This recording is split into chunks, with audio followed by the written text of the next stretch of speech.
Praise the lord. Good morning అండి, అందరూ బాగున్నారా? ప్రతిదినము మీకోసం నేను ప్రార్థన చేస్తున్నా, మీరు కూడా మా కోసం ప్రార్థించండి. ఈ పరిచర్య కొంచెం శ్రమతో కూడుకున్న పరిచర్య, పోరాటాల మధ్య కూడుకున్న పరిచర్య. దయచేసి నా కొరకు, నా కుటుంబం కొరకు, సంఘం కొరకు ప్రార్థించండి. రండి కలిసి ప్రార్థన చేద్దాం. దేవుని వాగ్దాన్ని చదువుకుందాం. 123 కీర్తన మొదటి వచనము. ఆకాశమందున్న ఆసీనుడైన వాడా, నీ తట్టు నా కన్నులెత్తుచున్నాను.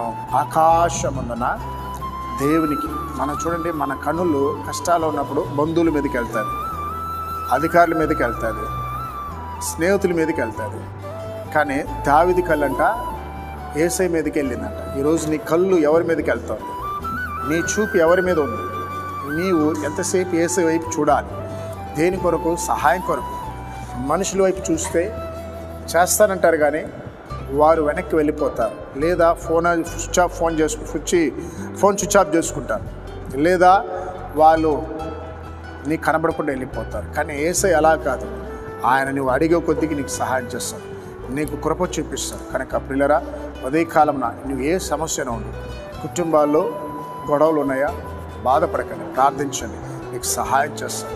ఎందుకంటే నీ పిల్లలు భవిష్యత్తును తలుచుకొని బాధపడుతున్నావా? ప్రార్థించు. బిడ్డల యొక్క భవిష్యత్తుని దేవుడు బాగు చేస్తాడు.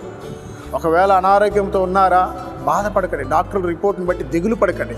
తప్పక నా దేవుడు నిన్ను స్వస్థపరుస్తాడు. ఆయన వినిపించండి, ప్రార్థించండి.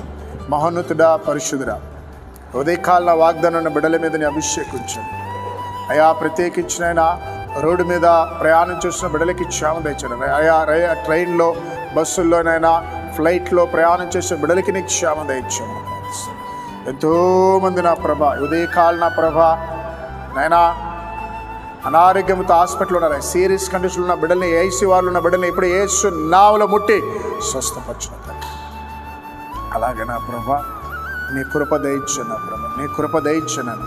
ఈ వాగ్దానం బిడ్డల కుటుంబాలను ఆశీర్వదించను అయా. ఈ రోజునైనా ఎవరైతే నన్ను ఆర్థిక ఇబ్బందులు ఉన్న వారికి సహాయం చేయమని యేసు నామములో ప్రార్థిస్తున్నాం తండ్రి, ఆమేన్.